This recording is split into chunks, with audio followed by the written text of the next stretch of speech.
श्री राधा माधव भगवान की, श्री गौरंगाय भगवान की।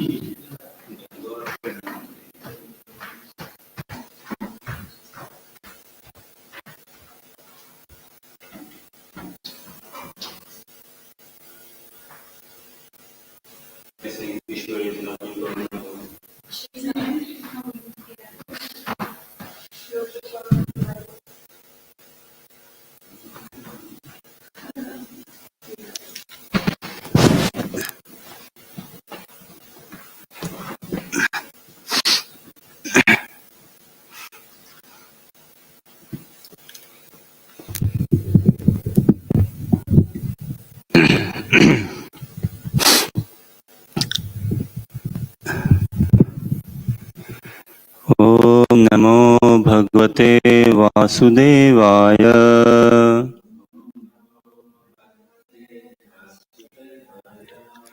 ओम नमो भगवते वासुदेवाय।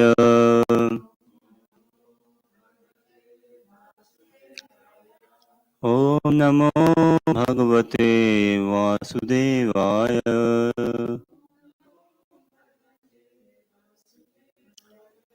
नारायणं नमस्कृत्य नरं चैव नरोत्तमं देवीं सरस्वतीं व्यासं ततो जयमुदीरयेत्। नष्टप्रायेषु भद्रेषु नित्यं भागवत सेवया Bhagwati उत्तमश्लोके भक्तिर्भवति नैष्टिकी. Thank you everyone for joining us in the study of Srimad Bhagavatam, and specifically Gajendra Moksha, pastime of Gajendra attaining Godhead. And we'll continue our study, Canto 8, Chapter 3 and Text 11 onwards. It's very encouraging to see everyone assembled in the temple room, and continue to bless us in the study of Srimad Bhagavatam and overall in the practice of Krishna consciousness.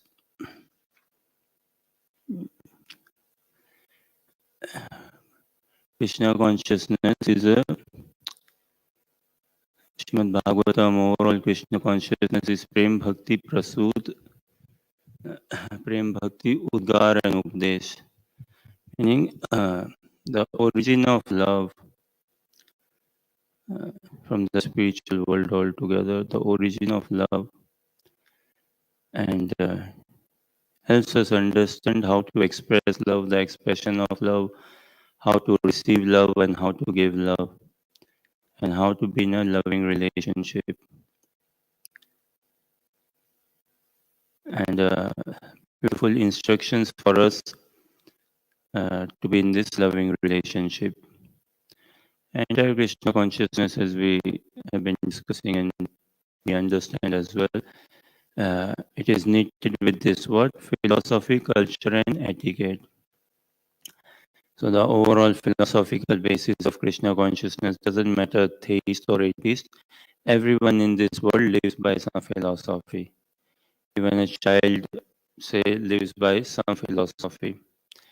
We cannot live without philosophy as such, and then culture and etiquette part of it. But the backbone of culture and etiquette has to be philosophical understanding. So, in overall, in Krishna consciousness culture, although it may seem like okay, it is Indian or Indian culture, Indian thing, but it is anything but Indian as such. I mean, what is Indian? It is just a material concept, no? Material meaning mundane concept, then body-based concept, time, place, identity-based concept. Krishna consciousness, the message of Srimad Bhagavatam is completely non-sectarian.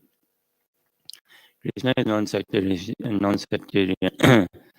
Krishna is not a Hindu god. Krishna is God, and God is not like Hindu god, Christian god, or Muslim god, or this god or that god. God is God, and us, we are part and parcels of Krishna.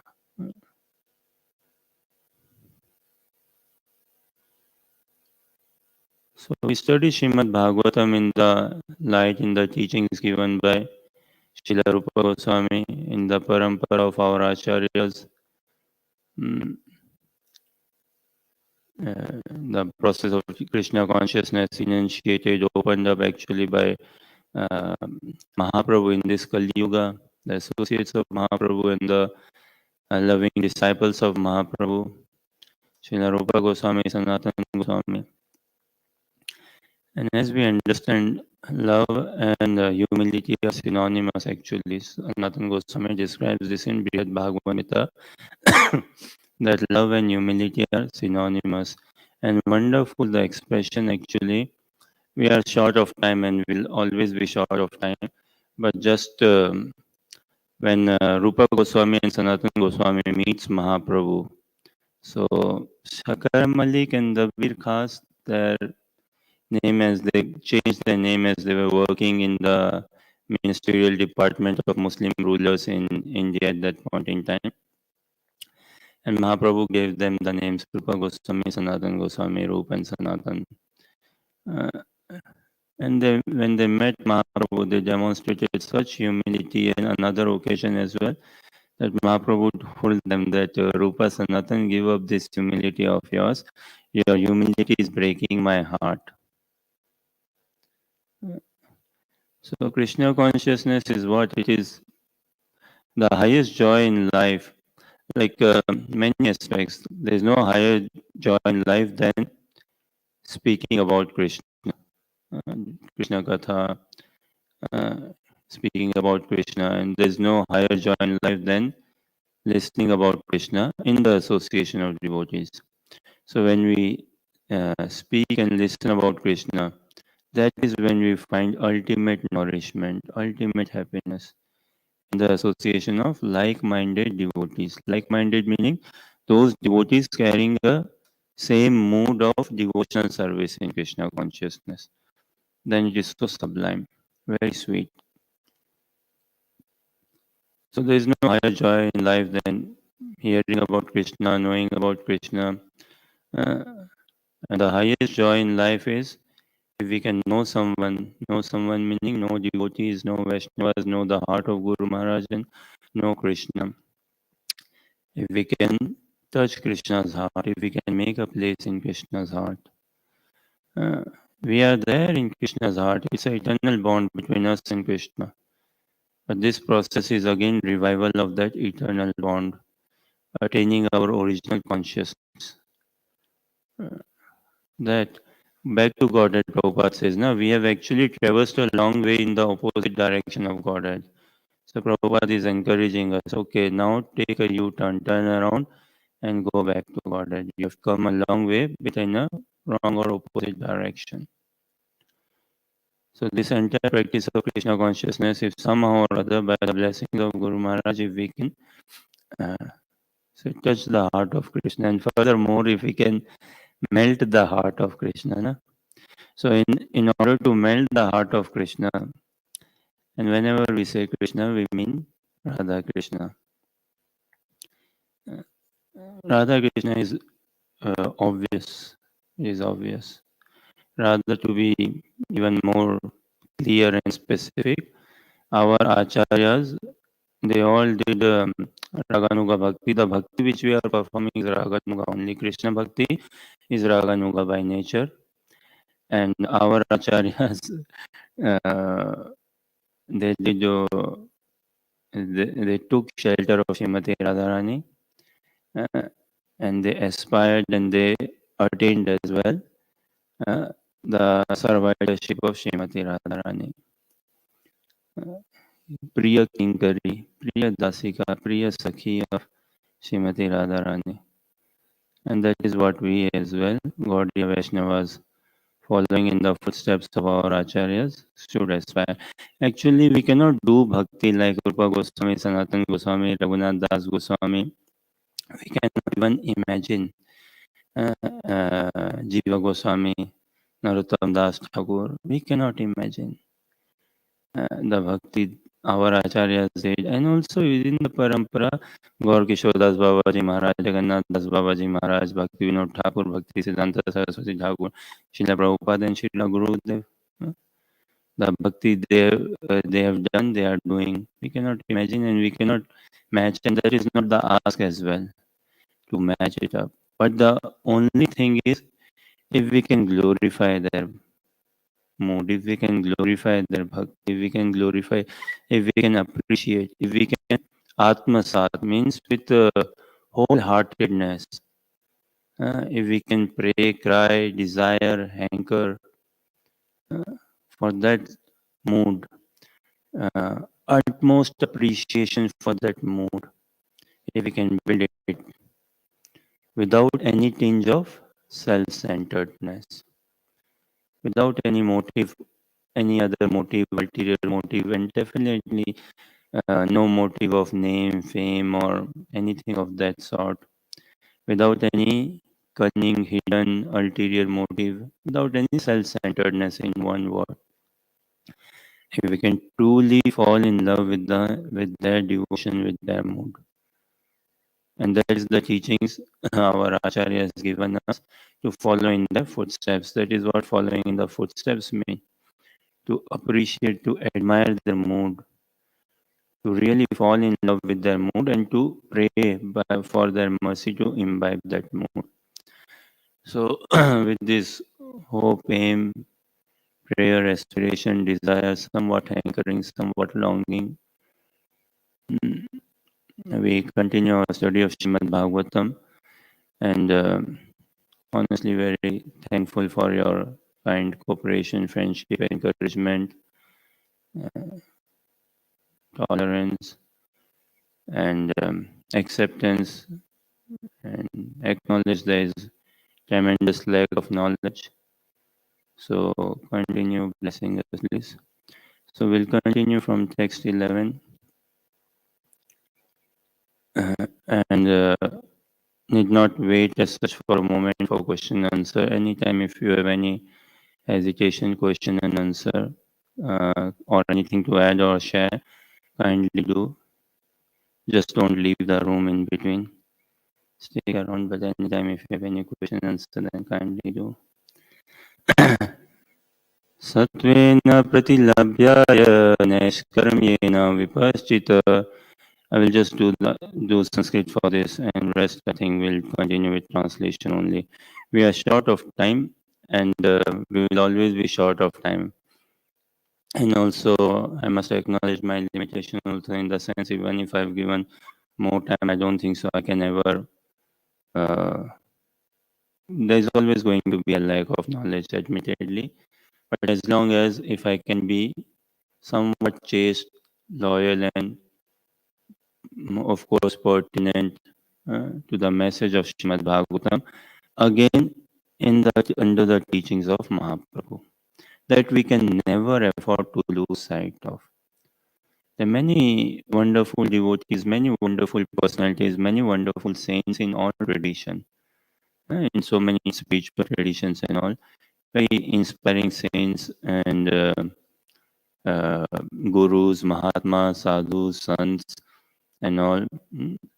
Somewhat philosophy is not at all in line with Krishna consciousness, somewhat actually very dubious philosophy, very hodgepodge messed up, very unclear philosophy, not true and all. Some good, yeah, everything. But we take learnings from wherever, sure. But our loyalty, our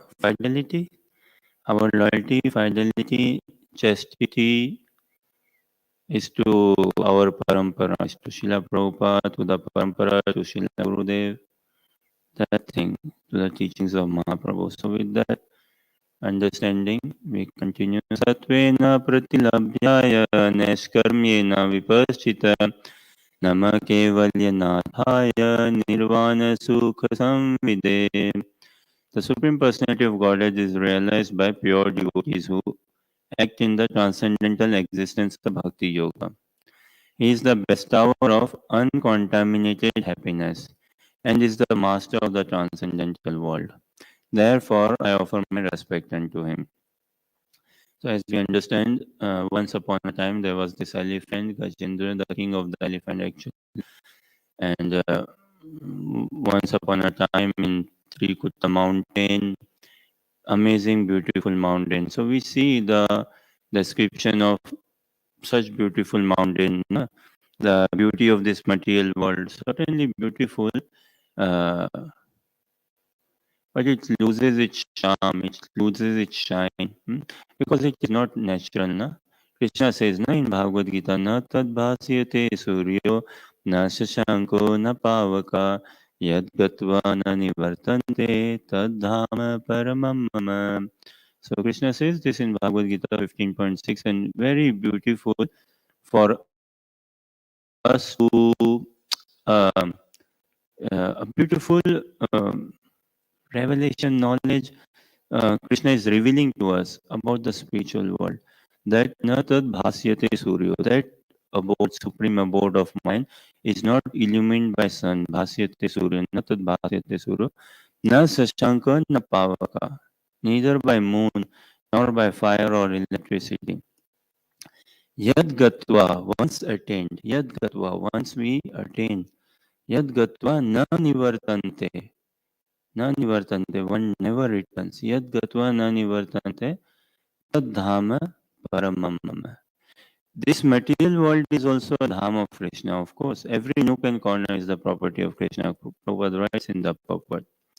Beautiful Prabhupada writes in this purport, I think second paragraph towards the end, last sentence or somewhere, second paragraph, last sentence or somewhere, yeah, that one should be captivated by such information.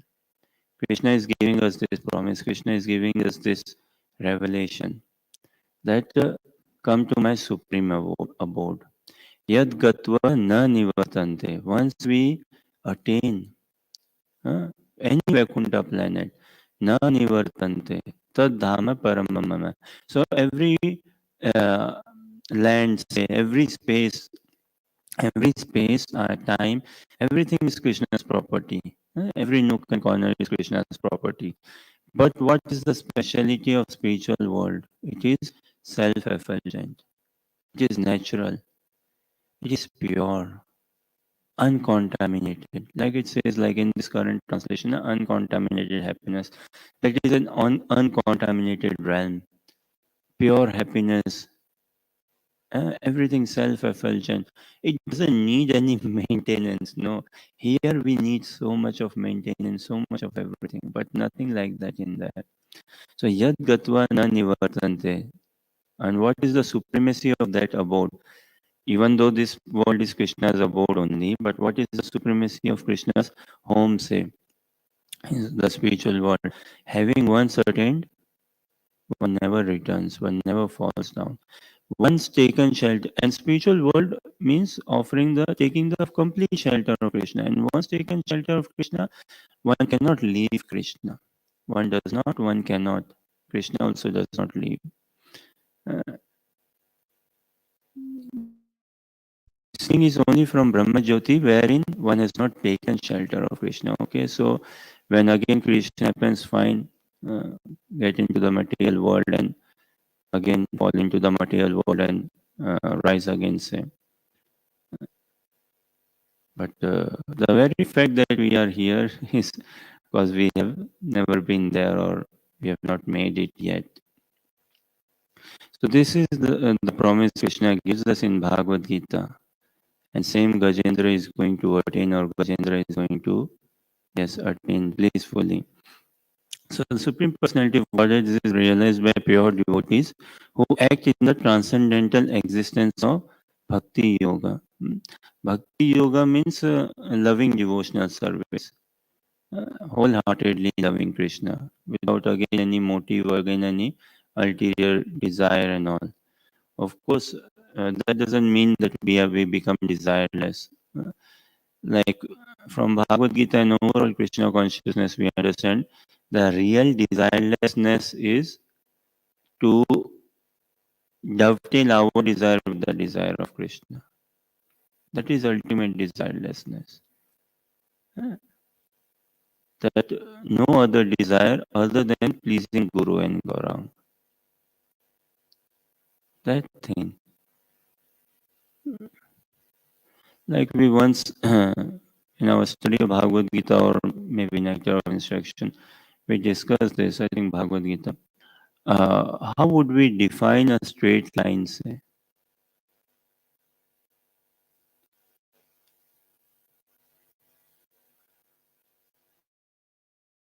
Or how would we define a line, say?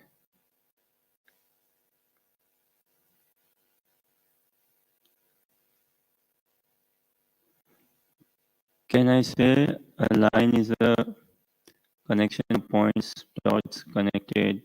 uh, You connect dots and all, okay, and that forms a line. And what is the speciality of straight line? That all the dots, connected dots, are going in one direction only. A bit of a loose translation, perhaps, but says something. Maybe at least it satisfies my simple mindset. All of the connected dots are going in one direction only. So within our existence, there are so many connecting dots. What? My mind, my intelligence, my desire, my thoughts, huh? My ego, I think so many connecting dots there in my own existence. Uh, I say something, I act something, I think something. But when it is all these connecting dots are channelized in one direction towards the pleasure of Guru and Gaurang, that is Krishna consciousness. And this is what Gajendra is doing here now. He realized that I belong to Krishna and I must take shelter of none but Krishna. And as he's calling out, saying all these prayers, he's getting even more purified, and we'll see furthermore. And in these prayers, he is calling out to Vishnu. Although, like we see his prayers so far and even further ahead, like we'll notice, he isn't definitely mentioning any demigods, Devi Devta, no. And nor is he specifically mentioning Vishnu, Narayan, but he's calling out the qualities.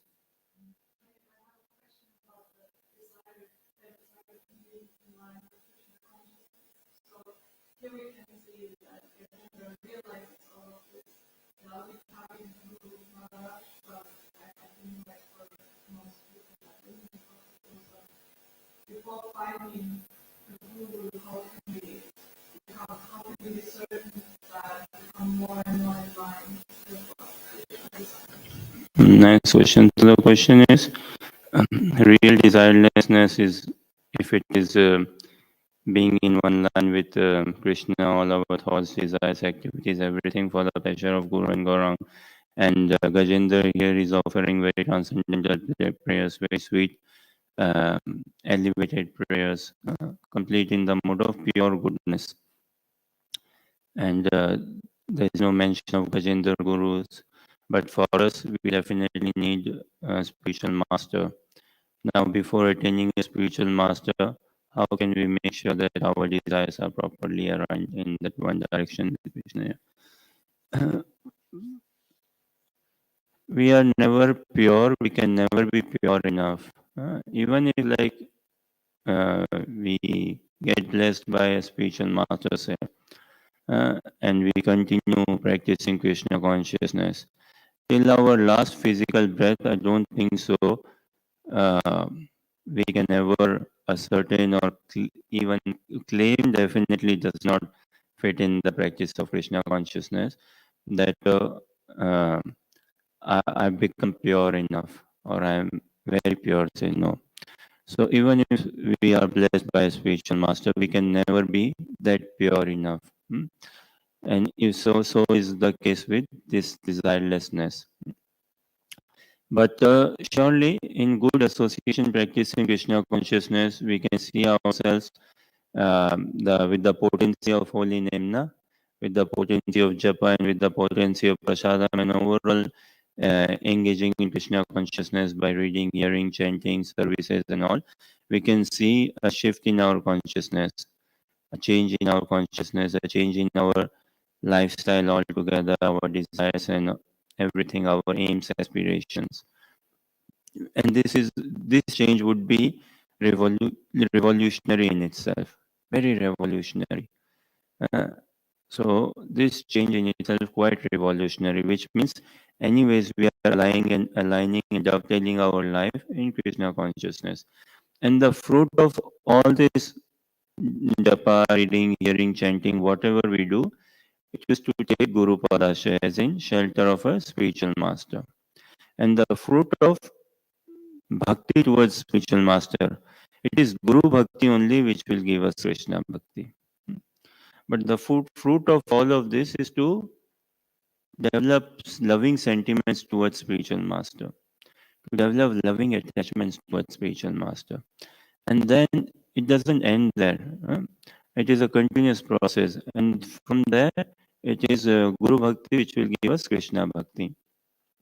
So even if we don't have we are not, say, perhaps aspiring as such, we are praying, we might be praying, but if we have not received yet good revelation, still we cannot deny that what has come across in our life is not revolutionary enough for us to continue. Hmm? And still we can acknowledge, no? We can tell to ourselves that still, wow, look what a wholesome transformation has happened in my life. And we don't know what more is there. We don't know.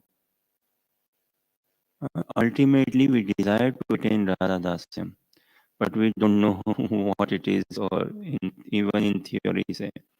Ah, what we are, if we actually study the teachings of Mahaprabhu in Chaitanya Chaitamrita, what we should be desiring, and it will be like a dream. Just a question, something on the question related only. Can we tell someone, okay, bless you to be a devotee, or wish that he becomes a devotee? What can we say? Can we can we say to someone, say our friend, family member, someone, we distributed books, we had a good interaction and all?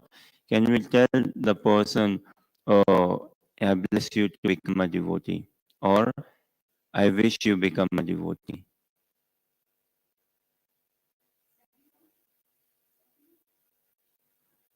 Why not bless you to become a devotee? Why wish? Maria says we don't have that authority. Okay. Any other thoughts or anything? Tell you something, becoming a devotee, at least speaking for myself, it's a wishful thinking. It's a tremendous wishful thinking. Becoming a devotee. And what to speak of blessing someone? Na? We are seekers of blessing. We want to be blessed. And Krishna can use us as an instrument, provided we are allowing Krishna to use us. But as such, as Maria says, we don't want that authority or personally.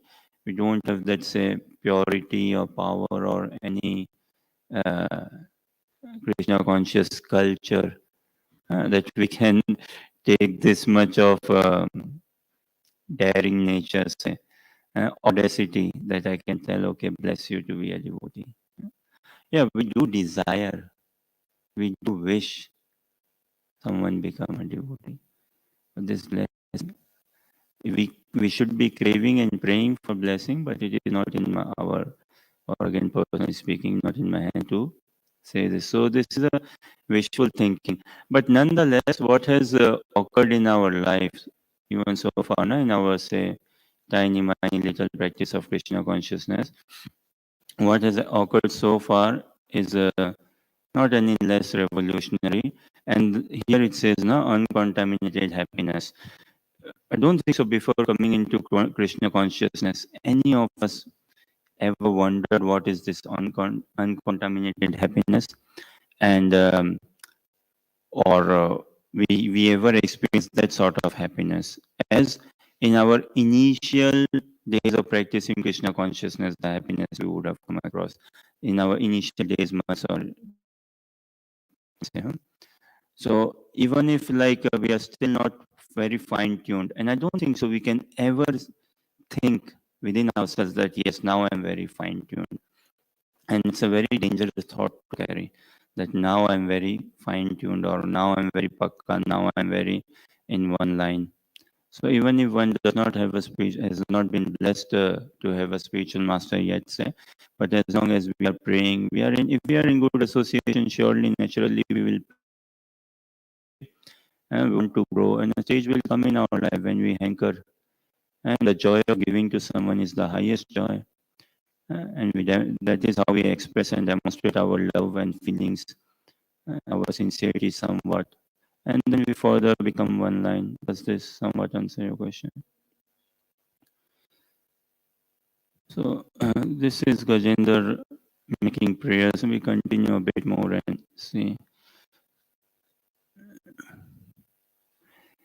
See, there's a contrast between Gajendra's prayers, by the way, and the Hare Krishna Mahamantra we chant.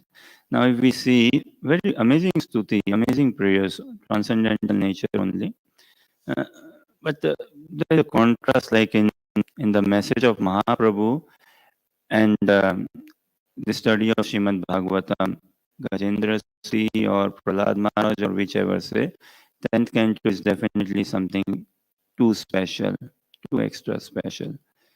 Krishna Bhakti, Krishna pastime, and Chaitanya Chaitamrita, what Mahaprabhu has come to give is like beyond imagination. So just very slightly, like we'll see in this shloka which we just read and upcomings as well. Furthermore, I think we will encounter a lot what nama, like offering obeisances. I offer my respect, offer my obeisances. But in our Krishna Bhakti, okay, this is a question. Uh, Tell me a mantra wherein there is no nama,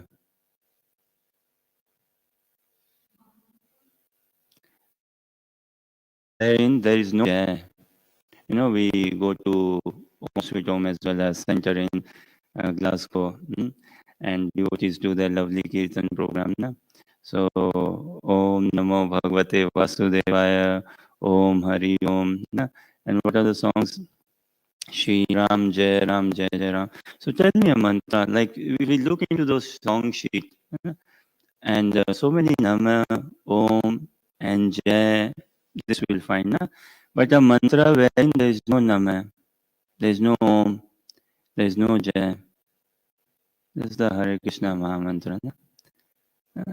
So the nature of Hare Krishna Mahamantra is far beyond Namo, far beyond offering obeisances, or far beyond like all glories and them sort of thing.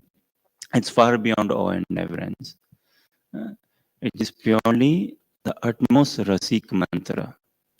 And in this Stuti, Gajendra Stuti is very is transcendental, no doubt, and tremendously purifying, and such a attitude of prayer, such a mood of prayer and surrender.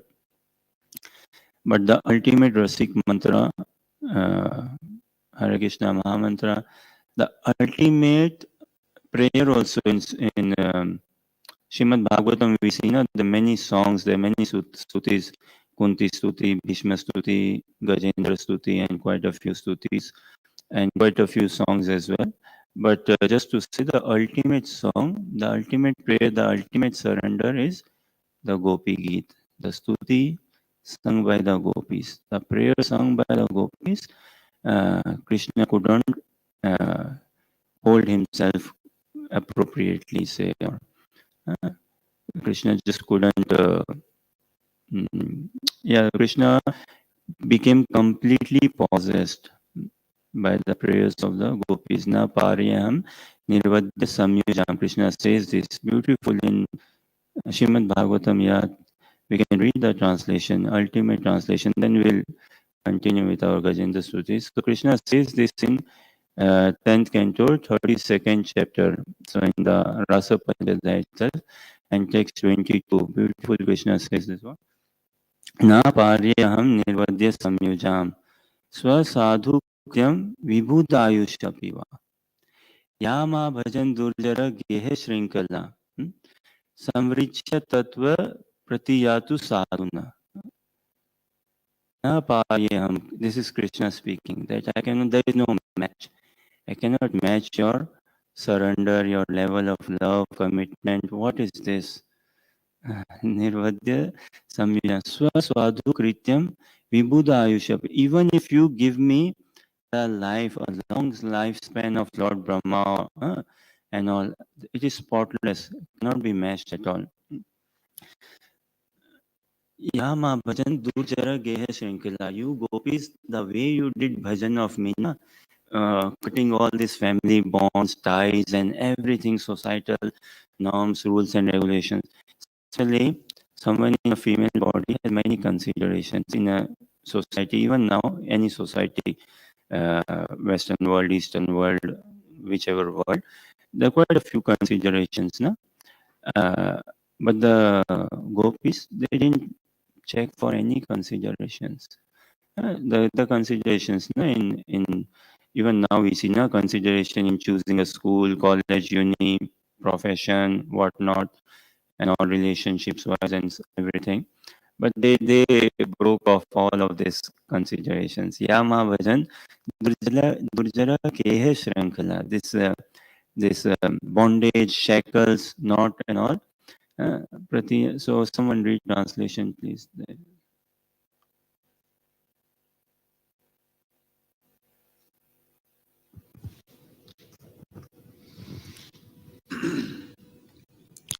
I am not able to repay my debt for your spotless service. Even within a lifetime of Brahma, your connection with me is beyond reproach. You have worshipped me, cutting off all domestic ties, which are difficult to break. Therefore, please let your own glorious deeds be your compensation. This is Krishna saying, let your own glorious deeds be your compensation.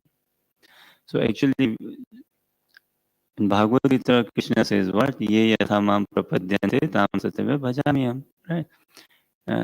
We all understand. It's very inspiring as well. Krishna says in the Bhagavad Gita that as one surrenders, I reciprocate accordingly. As one worships me, as one surrenders, I reciprocate accordingly. Mama vartmanu vartante manushya partha sarvasya. So gopis heard this. Oh wow, this is what Krishna says. As you surrender, I reciprocate accordingly. Come on, Krishna, then reciprocate.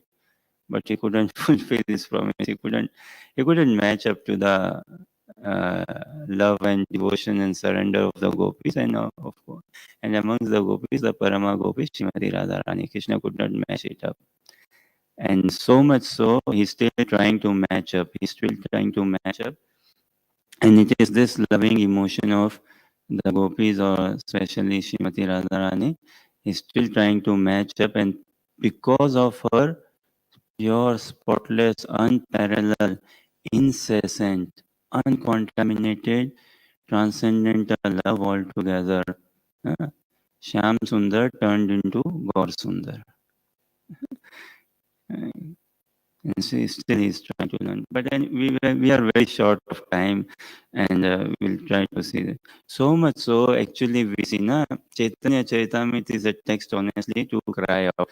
So much that we can see just this last one. See Chaitanya Charitamrita, Adi Leela in chapter 4, Mahaprabhu's reasons for appearance is very sweetly mentioned. And I think text 124 or can check that I'll let us read the translation. Only the translation is tremendously sweet. So it is this loving sentiment only that can capture Krishna. For us, we do not have it. Uh, the sooner we realize it, the better it is. We do not have it, but it is a bhav which we can inculcate, we should desire, cherish, harbor, and it will come about only in good association. Braj Bhakti is Anugatya Bhav, done in Anugatya Bhav. So when we follow, uh, uh, especially Siksha Guru, Diksha Guru, Acharyas in good like-minded association, then it will come on to us. So someone read translation, I think. Krishna says, Try Adi Leela 4:124 or 4:121, if that is the one. One Adi 4:124 or 4:121.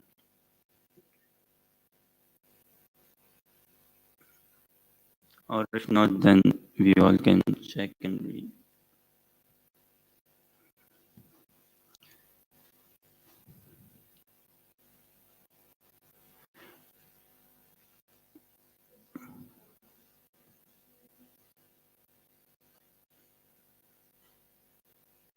Which one was that? 4:120. Okay, we can see maybe as no 4:121 or 124. Just from memory, I don't know. I might be wrong.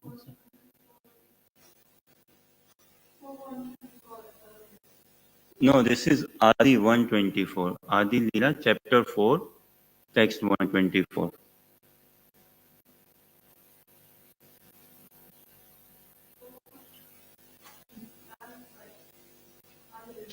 Adi Leela, chapter 4, and text 124.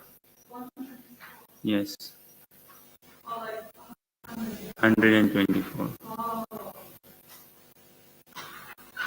Ah, yes. The love of Radhika is my teacher and I am her dancing pupil. Her prema makes me dance various novel dances. This is who speaking? Krishna speaking. It's worth searching for this shloka. I think it's worth. So he's the pupil.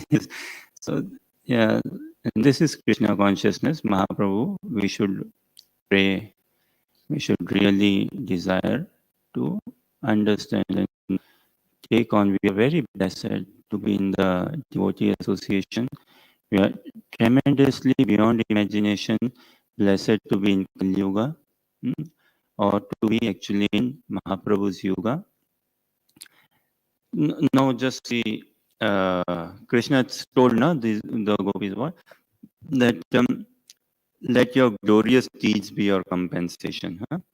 For us, how can we express the gift we have come across, the blessing we have come across? Definitely, we are experiencing such thrill, joy, and happiness in the practice of Krishna consciousness, which we never encountered in our lives before. Otherwise, I wouldn't be sitting with you all, and I'm sure you wouldn't also be spending any time with me otherwise.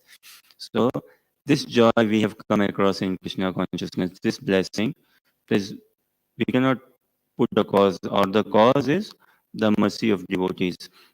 And now, how we can actually offer our gratitude towards this blessing? How can we offer our really heartfelt appreciation or expression of love, say, or expression of this humility towards this blessing by becoming more greedy for blessings, by hankering for more and more blessings, by desiring more and more blessings, by really wanting to understand the mood of Mahaprabhu, the heart and desire of Mahaprabhu, the benediction of Mahaprabhu. So we continue Gajendra's prayers of surrender, text 12. It goes, I offer my respectful obeisances to Lord Vasudev, who is all pervading, to the Lord's fierce form as Lord Nrsimhadev, to the Lord's form as an animal, Lord Varahadev, to the Lord Dattatreya, who preached impersonalism, to Lord Buddha, and to all the others incarnations. I offer my respectful obeisances unto the Lord, who has no material qualities, but to accept the three qualities, goodness, passion, and ignorance, within this material world. I also offer my respectful obeisances unto the impersonal Brahman effulgence. We'll go through some translations, and again, at any point, we can take some comments or any additions and any questions, answers, or if at all any clarifications. I beg to offer my respectful obeisances unto you, who are the super soul, the superintendent of everything, and the witness of all that occurs. You are the Supreme Person, the origin of material nature and of the total material energy. You are also the owner of the material body. Therefore, you are the Supreme Complete. I offer my respectful obeisance unto you. So, see, it's like quite a few obeisances we will see throughout. But us now, Gaudiya Vaishnavas, we chant Hare Krishna Mahamantra. And in Hare Krishna Mahamantra, there is no obeisances involved. No, not at all. The mood is completely different. Golokera Prema Dhana Hari Nama Sankirtan. This is the Prema Dhana of Golok Vrindavan, of a Aprakat Vrindavan, Nitya Vrindavan. That complete Rasa Mantra. My Lord, you are the observer of all the objectives of the senses. Without your mercy, there is no possibility of solving the problem of doubts. The material world is just like a shadow resembling you. Indeed, one accepts this material world is real because it gives a glimpse of your existence. One of the basic understanding, like someone devotee is good-minded. The very fact that we exist, God exists. The very fact kind of that I exist, then it implies, it means yeah, God exists. Just some bit of good-minded sort of is needed, and we can be rest assured of the existence of God. Just little bit of this simplicity is required. Only that is Sri Krishna is asking.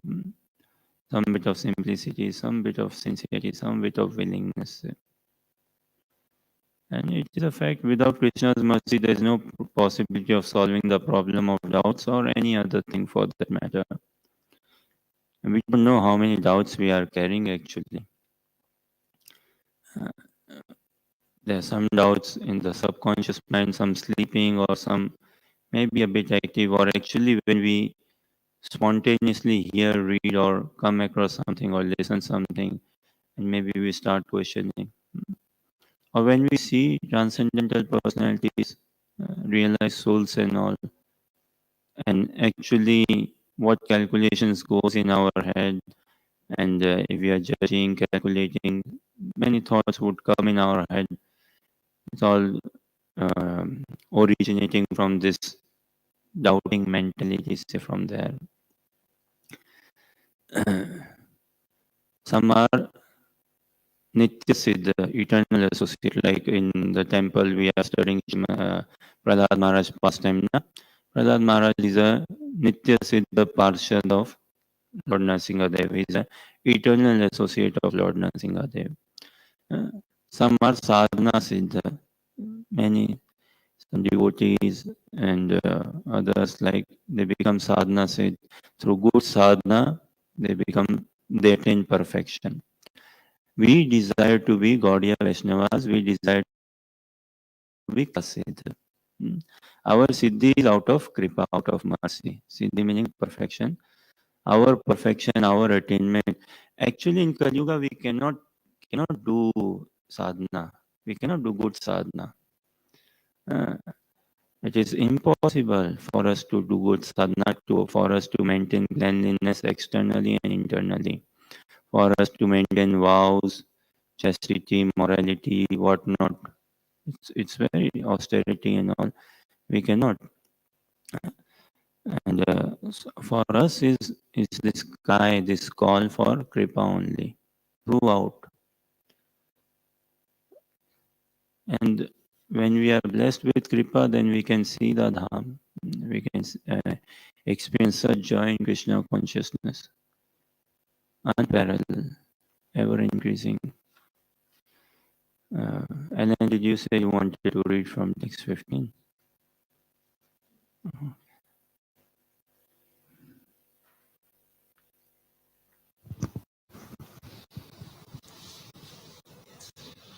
My Lord, you are the cause of all causes, but you yourself have no cause.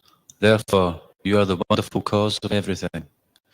I offer my respectful obeisances unto you, who are the shelter of the Vedic knowledge contained in the Sastras like the Pancharatras and the Vedanta Sutra, which are your representations and who are the source of the Parampara system. Because it is you who can give liberation, you are the only shelter for all transcendentalists. Let me offer my respectful obeisances unto you. Krishna is the cause of all causes. Krishna is the Mool Narayan, the original Narayan. Is the original, say, Lord Vishnu or any Narayan Murti. Krishna is the original Narayan. And there is no cause of Krishna. We are also not caused as such. Krishna says, no? Bhagavad Gita, never was there a time when we did not exist, nor you, these kings, and nor any of us shall cease to be. So it is not like we are created. No, matter is created, matter is annihilated. Spirit is never created, spirit is never annihilated. Like we say, na, how old are we? We are literally as old as Krishna. Literally as old as Krishna. Neither a second less nor a second more. Exactly say as old as Krishna. So, and there's no cause uh, for Krishna say, likewise us spirit souls as well, we have been existing since eternity. And now in this human form of life gives us an opportunity to exist for eternity, but in complete bliss, complete pure happiness. Shri Gauranga Mayapur Sachi ki jai. We have been existing since eternity, but now we, in this human form of life, perfecting Krishna consciousness, it gives us an opportunity. We will exist until eternity, for eternity, but now for eternity we can exist in loving association with Krishna. We can exist in loving relationship by developing a loving transcendental mood. That opportunity is given to us. And Gajendra, he's being an inspiration for all of us. Tremendous. There's so many inspirations. Even Dhritarashtra is a source of inspiration for us in Srimad Bhagavatam. How he lived his life and how he took shelter, how he had faith in Vidur. So, uh, Gajendra is inspiring us. Prayers are very powerful. We understand uh, only a pure-hearted person can actually pray. Purity is needed to pray, and when we pray, we become more pure. It's a cyclical effect.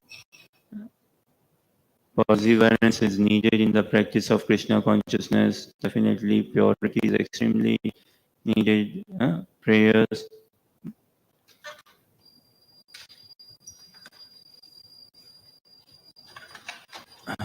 Many people in this world pray. Many people. Those who are not theist as well, say they also pray. The prayer is of a different nature or it's very subtle or something, but still there is some sort of things going on. Those who are theists definitely pray. What do you think of 8.5 billion, roughly the world population? How many would be theist, religious, theist people? Maybe half? Don't know. Can I say how? Huh?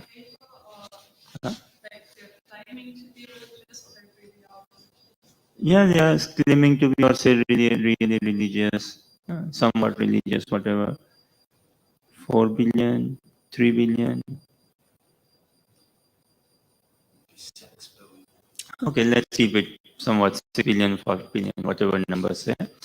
Of all these theist, religious people and all going to places of worship, temple, church, wherever say and all. And generally, when it comes to prayers, what does it mean? Okay, folding hands, different gestures and all, say closing eyes and all. And thing is, okay, praying, mm, glorifying the Lord, say, making our heart a bit simple and all, and maybe asking for some benediction or offering some prayer, some words of appreciation furthermore. Now, see, is it observed, is it seen in society what? People go to places of worship, church, temple, in their homes as well, and pray, and sometimes in different moods, sometimes in angry mood. God, where are you? Why is all this happening to me? Where are you? God, help. And sometimes, like, God, what are you doing? Oh God, when will you help me? God, I need this. How do I get this, God? Why are you not making it possible? Many of these things. So we have gone many times, or many people, God, where are you? Where are you? I'm in need. I'm in need. Help me. I need this. I need job. I need whatnot sort of thing. Or I need you. But I wonder how many times do you think people, we have gone to temples or places of worship and prayed and asked God, how are you? Millions of times we would have asked, where are you? In a anger mood or whichever mood. Maybe trillions of times we might have asked, when will you give this? Why are you not giving this? Why are you giving me this? I don't want this, I want that. Where are you? What are you doing? But how many times would we have asked, how are you? And it is so therapeutic, anyways. In societal life as well, doesn't matter practicing spirituality or not practicing spirituality. If someone comes to me in a message, chat message, phone call, message, personally, email, whatever, how are you? Although we live in a very uh, this robotic sort of life, everything is gone very typical. Sometimes becomes very typical. But this how are you is very soothing, calming. A baby, a child, ask her. And if we hold someone's hand and ask, how are you? Wow. Uh, Touching someone, asking someone, how are you? And there's so many, sometimes movies or things are shown, right? Elderly people, elderly grandparents and all, and just asking, how are you? Or we ask elderly parents, how are you? And point being, we have prayed many times, but this Krishna conscious culture teaches us to ask this to God, okay, how are you? How are you, Krishna? Of course, God is fine. God is ecstatic altogether. But yet, see this thing on our sadhaka's point of view, say something. Krishna is completely happy with his entourage, with his friends, family. Everyone is completely in bliss, enjoying newer and newer rasa. But one thing is Krishna is missing out on. What is that one thing? Having a unique relationship with us. That Krishna is missing out. He's not getting, he's very greedy, by the way. And he's not getting he's very possessive as well, just by the way, to be a bit clear. He's slightly greedy, he's slightly possessive, slightly fussy. So he likes attention. Best part is when we give attention to God. That's the best. Then Krishna will put all limelight on us actually. When we Krishna consciousness teaches us to be smart. Now, Baba, be smart. This is real smartness. Give attention to God and see what attention, limelight or show light or headlight or whichever light will be shining upon us. Tremendous. Those who come in association with Krishna, Arjuna, or even the Prasudama, the poor Sudama, everyone became Dhanya Kritat, completely blessed. Dhruva, Sudama, whosoever. What did they do? Essentially, what is Krishna consciousness? Giving attention to Krishna. Krishna Baba, okay, you are the center of attention. Be happy. Take this center of attention lovingly. That is it. And when we give this is being in a loving relationship with Krishna. Rishikena Rishikesha Sevana Bhakti Ruchyate. Pleasing the senses of Krishna, loving Krishna, caring for him, adoring him, pampering him also. Yeah, that is bhakti. And when we do this, we will see. Anyways, in society, like just on this, asking someone, how are you, softens our heart. Huh? And then in society, we help someone, we care for someone, we do something good to someone, a bit debatable perhaps, but generally sometimes it is observed, which softens our heart. And when we glorify someone, say a bit, say words of praise to someone and all, it softens our heart. Or definitely in devotee community, in association of devotees, we see when we see good in others, when we glorify devotees, wow, so purifying, glorifying devotees. That's the best purification, glorification of Vaishnavas. That's the real purification, glorifying Vaishnavas. So we experience, then our heart becomes so soft. So if we really want to experience a very soft, loving heart, very peaceful, very jolly heart, then we glorify Krishna. And that is our right. And this is what will put us in the rightful state as well. And this is what Gajendra is realizing, and he's glorifying, and his prayers will advance also. You are a wonderful cause of. So Krishna is everything but my personal love. To some extent, to tiny degrees, some but of my personal love as well, but not in wholesome. Yeah. So Krishna is waiting for that. Why not give him that unique rasa as well? Spiritual world is full of variety, and there's no lack of variety there. Here, times we see, oh, variety also is a troublesome. Huh? Like if we are given feast for 4 days, oh, it's too much, too much. Don't give me so much variety. Don't give me so much options. 12 meal feast for 4 days. No, I want khichdi again. But Krishna, spiritual world full of variety. Shriya Kanta Kanta Parama Purusha Kalpataravo Druma Bhumi Shinta. So we are short of time, but in Brahma Samhita we see the Brahma out of his deep meditation, he's seeing the spiritual world and he's describing to us the variety in spiritual world. So there is no lack. It is nothing that Krishna cannot handle or digest. You bring in Baba. Putna came na. Yeah. Putna came to Vraj. What did she bring with her? All kapat, all all duplicity, all show bottle, all falsity.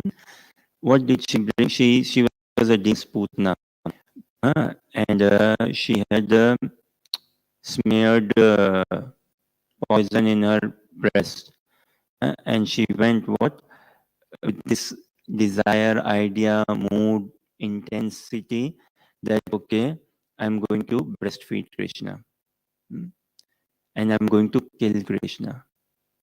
She went with that motive, and she was very clear that this is what I'm going to do. She had made this plan and she executed. She went also with this. The only drawback in her plan was she went in a Vaishnavi attire. She went as a gopi attire. That was just the only drawback, say, in her plan. So she went there and she knocked at Yashoda's door, ding dong. Yashoda opened the door, and Yashoda and Rohini were there. Krishna was there and playing, and this Putna went in Gopika dress, Vaishnavi dress, so beautifully dressed, and so sweetly she's talking with Yashoda and Rohini that where is Lala? Where is Lala? I heard Lala is born. Where is Krishna? Oh, and then they bring Krishna from the and they bring Krishna, and this Putna takes Krishna from Yashoda in her arms, and Yashoda lovingly gives, and the way she's caressing Krishna, loving Krishna, and all. So all falls externally. Oh, I love you so much, Saint. but all false, all fake, all very ill and very evil motive. Eh? But internally very ill, evil motive, but externally showing, oh, I love you so much. Krishna can read everyone's mind, and he can digest everything. He knows what is fake, what is not fake. Okay, fine. Play on. You are also playing drama. Why not I join in? Krishna likes drama, na? He also joined in, fine. And Yashoda and Rohini, they're watching all of this, and they are feeling a bit embarrassed. Oh, we think we are mothers, we know how to look after a child and all, but look at her love and all. See, Sakshat Narayani, Lakshmi Devi came from the heavenly world, transcendental world to bless our Lala. All this they are thinking. And then Putna, she starts breastfeeding Krishna. Krishna is greedy, as we know. He can handle anything, digest anything. Okay, fine, bring it on. Krishna is every sort of plan. He's every plan B, C, D, whatever. He has every trick as this up his sleeve and all. And he's so lovingly, he drank the breast milk of Putna. It completely sucked the life out of Putna and gave her what? Matri Gati. This Dhatri Gati. The destination, gave her what? Nurse, that made her mother. Putna accepted her as mother because she came in this gopi dress. Krishna said, anyways, we are a bit short of time, but we'll see. This beautiful Prabhupada writes a little bit in the purport, and our acharyas give good commentary. And we can see this pastime in 10th canto of Srimad Bhagavatam, chapter 6 is Krishna killing Putna. So, just on this, Krishna closes his eyes. He closes his eyes as he is having the milk of Putna. And our acharyas give various reasons, commentaries on this point of Krishna closing his eye. Now, see, many of our, rather all say of our acharyas commentaries and all, and Jiva Goswami confirms this. He says that as long as the reason, the logic, or the thing is not violating rasa, as long as it is giving nourishment to the rasa, it is fine, it is siddhantic. Because we may wonder, oh, how is it? Is it transcendental? Is it principally correct or not? And all, but as long as it is not violating the rasa. So we won't go through all of the say commentaries of our acharyas or the points they say why Krishna closes his eye while he's being breastfed with Putna. But to say one of the things, Krishna closes his eyes, he's thinking, oh my gosh, what happened? Here I am, what, 5 days, 6 days or something, old and all of this, and this is the first operation I have to do, or this is the first thing which has come about in me, what? To face with a demoness, to face with a woman. I mean, how will I save myself from this woman's movement and or from this thing? This is the come to me that I have to face a woman and I have to kill a woman. I have to take the life of a woman. So Krishna closes his eyes and he's thinking, what plan do I do? Some say Krishna goes in yoga nidra. He goes in yoga, deep meditation, and he's meditating. What is he meditating? He's trying to look, has this Putna done any good in her past life? Any slight good that, okay, I can spare her life or I can do something. Say, Krishna closes his eyes and he's praying to Lord Shiva. Lord Shiva, you come. You are Nilkantha, you come. And you drink this poison, Baba. You take the poison, leave the milk for me. I like milk, you take poison, you can handle poison, you come. Some of these points, and Krishna closes his eyes and he's trying to think, what, if any good, this Putna has done?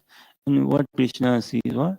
Oh, she is coming in a Gopika dress. She likes the dress of gopis. She likes dressing like this, the makeup of gopis, the shingar, the beauty, the makeup, the hairstyle and everything. And she's so friendly with my mom, Yashoda, Rohini, wow. let me make her my mother. She's come to breastfeed me. Na? So I think we will see on the screen.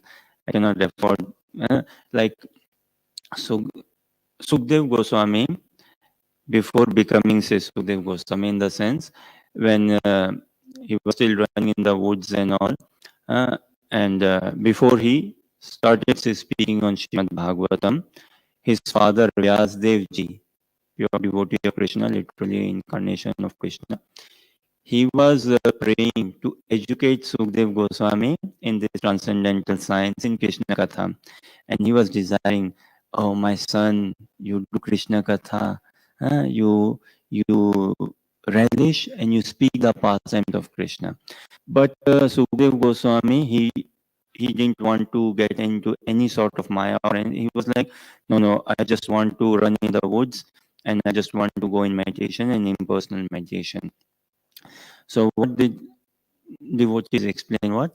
That Vyasdev ji, he made his disciples and all search Sukdev Goswami and quote two shlokas from Srimad Bhagavatam, glorifying the mercy of Krishna and the beauty of Krishna, glorifying the heart of Krishna and the beauty of Krishna. And it is permanently hearing these two shlokas, Sukdev Goswami was startled altogether.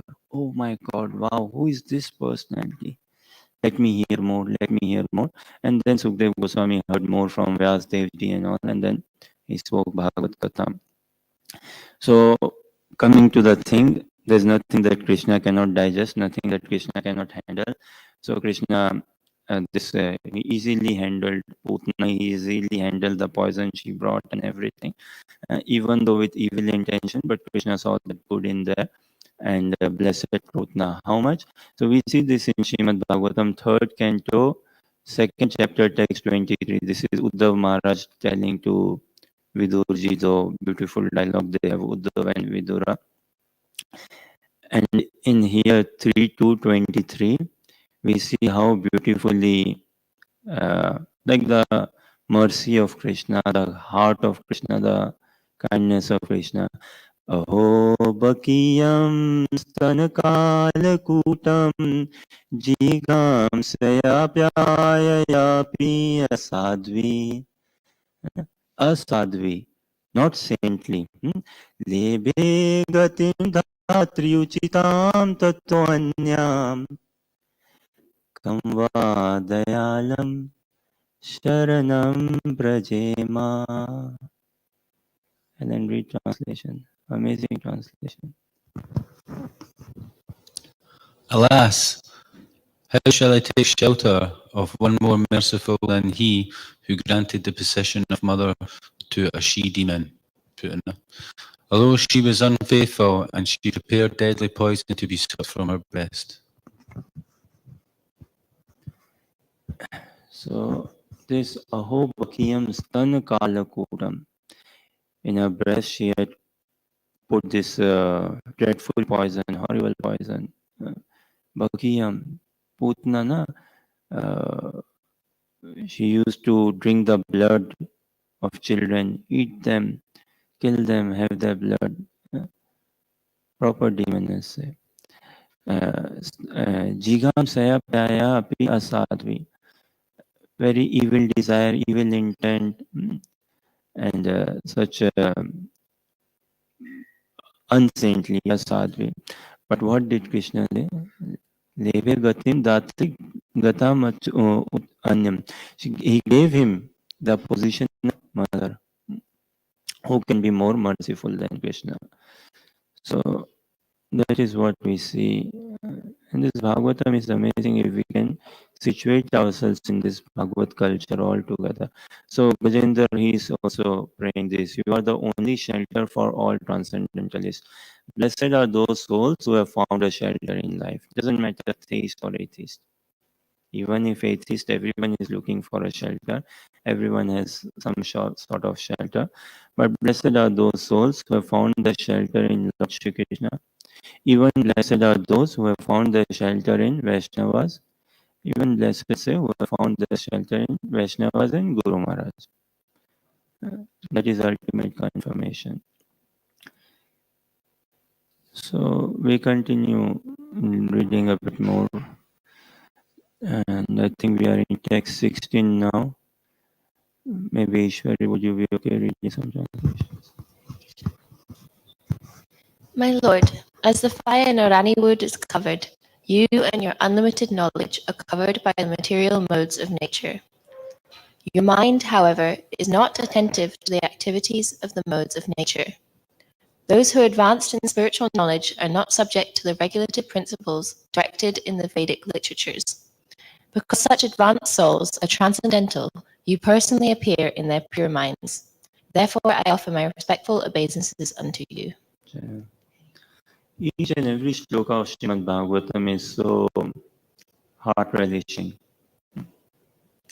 And it's true, if we can understand one shloka of Srimad Bhagavatam or Krishna consciousness overall, our life will attain perfection altogether. Every shloka is pointing, see, us, we live in this conditioned world, we have a deeply conditioned mind, and also along with deeply, it is badly conditioned as well, heavily conditioned as well. So what we need, our mind finds it very good when things are a bit structured, when things are given sections, like Srimad Bhagavatam, Canto 8, chapter 3, text 16, or Chaitanya Charitamrita, Adi Leela, chapter 4, text 124, 124. So when things are given structured, we find it very nice for our mind to take in. But essentially, shloka, what it is, okay, uh, shloka and all, this is not like any jugglery, or the real thing is getting the essence, the message, the meaning, and what purport. Okay, fine. For someone new in Krishna consciousness, it could be too head spinning, maybe. Oh, shloka, translation, purport, how does it? But essentially, what is purport? Purports are nothing but the realizations of our acharyas. It's nothing but the meditation. It's the glorification, Prabhupada's meditation, Prabhupada's glorification of Lord Shri Krishna. Prabhupada's realizations, Prabhupada's loving sentiments, surrender, everything. That is purport. And we relish them and we follow in footsteps. Devotional service is relishing the bhakti of others. Is glorifying the bhakti of others. So we see here, like as the fire in Arani wood is covered, you and your unlimited knowledge are covered by the material modes of nature. Krishna says in Bhagavad Gita, Prakash, so I'm covered by this veil of material modes. Matter has no access to Krishna. Aham Prakasha Sarvasya Yoga Maya Samavrita. So your mind, however, is not attentive to the activities of modes of nature. Matter can never excite, appeal, interest, or overwhelm Krishna. We get overwhelmed materially, but Krishna consciousness now is to get overwhelmed spiritually by doing good japa, by introspection, and what isolation. Such a tremendous benefit. Isolation or living in good association. If we are struggling to find inspiring association or like-minded association, it is extremely important in our gradual practice and in our gradual elevation of Krishna consciousness to have like-minded association. Bhagavad Bhakti means bhakti with a mood, with a bhav. Without mood, bhav, there is no bhakti. As like two drunkards, when they meet each other, they feel very joyous, happy. Oh wow, I met my friend. He's into drinking. He loves drinking. I love drinking, and we are going to have fun. Two gamblers, when they meet each other. Likewise, the joy of two like-minded devotees or like-minded devotees reading, hearing, in a particular mood, in a particular bhav. So that is where Krishna is present. Krishna becomes alive. He comes out there altogether. Otherwise, Krishna is never overwhelmed materially. Since eternity, we have been overwhelmed, but physically, and now we have an opportunity to be overwhelmed, but spiritually. Complete in this Krishna consciousness, it should actually hit us on the face, hit us hard on the face. It should shake us up altogether. And Gajendra, he's shaken up. He's seeing that face to face. Our problem is, or maybe my problem is, I don't see that, or I live in a very casual mode, casual attitudes. In throughout all sections of spirituality, a spiritual practitioner is one who never loses sight of that. As a good student is one who never loses sight of his examination date, examination time, thesis submission timelines, and all of this, right? Dissertation. Someone who is working does not lose sight of his reporting timelines, work deliveries, and things. Likewise, a sports person doesn't lose sight when is his fight and participation competition day. So a sadhaka is one who never loses sight of that. But this is across all paths, faith, spirituality. For us, Gaudiya Vaishnava is who never loses sight of the lotus feet of the divine couple. That is not something we hanker for that, we wait for that, but that is just for the to give our body, say this material body. That is such a glorious opportunity or a waiting time as such to enter into transcendence, to enter into the eternal engagement of the loving divine couple. That should be our hankering, real hankering. Those who are advanced in spiritual knowledge are not subject to the regulative principles directed in the Vedic literatures. So, spirituality, Krishna consciousness is not just following rules or all about rules and regulation. Mahaprabhu says, Mahaprabhu's teaching is what? Smartavya satatam Vishnu, vismartavya na jatu chit. Smartavya, always remember Krishna. Vismartavya na jatu chit. Never forget Krishna. See, in Kali Yuga, we are a very interesting species. We are quite interesting species in the sense if we are told a simple thing, okay, go to Tesco and get a, box of milk, a bottle of milk, and get what? Whole milk, sort of thing. And then later on, say we are told 4 items: get milk, get bananas, get cheese, get oranges. But don't forget to bring whole milk. Don't forget this. Get this. So Mahaprabhu from all angles, Smartavya Satatam Vishnu, always remember Krishna. But because we are Kali Yuga species, a bit special, so never forget Krishna. Vismartavya na jatuchit, sarva vidhi nishedasyo, etayo reva kinkara. All rules and regulations are meant to serve this principle only. We are not any after rules and regulation. What have we got to do with rules and regulations? We are only after pleasing Krishna. So humility pleases Krishna, all these rules and regulations, so we follow it. We follow, otherwise, particularly, we do not have as such. And Krishna appears through purity prayers, so you personally appear in the pure minds, like Krishna appeared in the mind of Vasudeva. And through the mind of Vasudeva, he transferred himself to the heart of Devaki.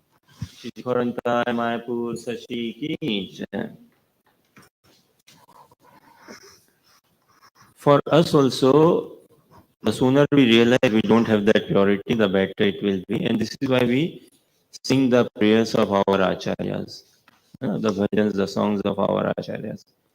They have got transcendental purity. They have made it, attained it, and they have left as their mercy, as remnant for us to really aspire, desire. So it is only through purity and this loving sentiment that Krishna can be captured. And advanced transcendentally souls have got that purity. Gajendra's prayer. Gajendra is helping us understand how to take shelter. So in such a helpless state, such an anxious state he is. And he has seen the world as in all his female wives, children, everyone, but no help. No help. Eventually, finally, ultimately, Krishna is the only help for each one of us. So what comes finally, why not make it immediately? Why to go that far side? So Gajendra also encouraging us. Death has never been easy as such for anyone. And even if someone had an easy death, what good is it if there is no remembrance of Krishna's name?